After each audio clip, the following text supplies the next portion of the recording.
everyone. So today we are going to learn how to multiply matrix containing 3 cross 3 dimension. So for that I have taken the matrix A that containing these elements given and the matrix B that has the dimension 3 cross 1.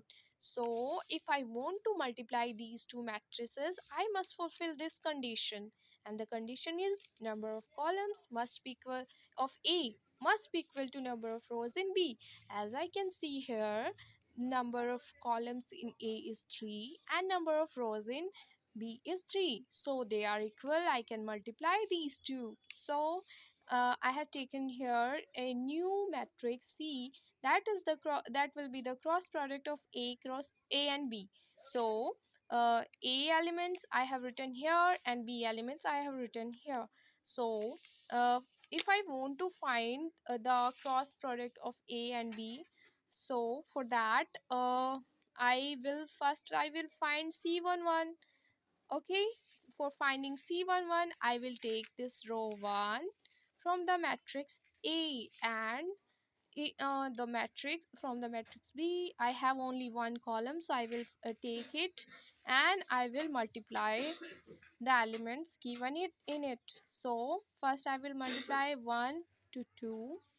I will write it here, and then plus, then I will multiply 2 to 1, 2 cross 1 plus 3 cross 3.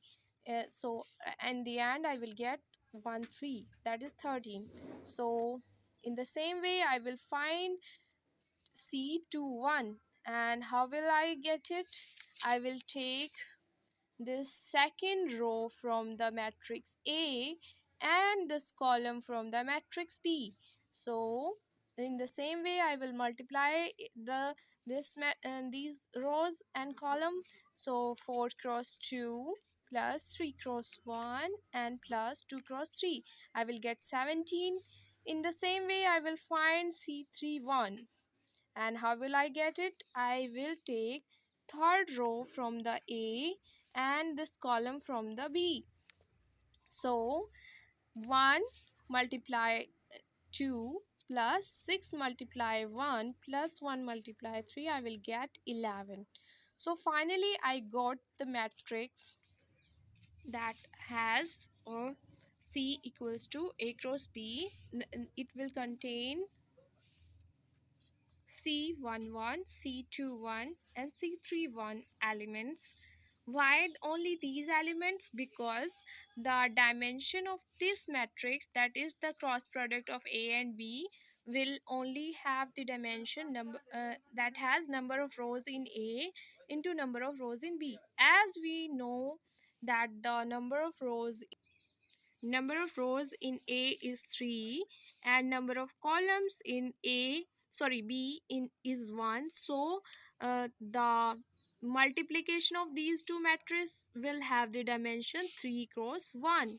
So that's why we have these only three elements, and we have found it before that the C11 we got is 13 and C21 when we calculated it was found 17, and in the same way C31 was 11.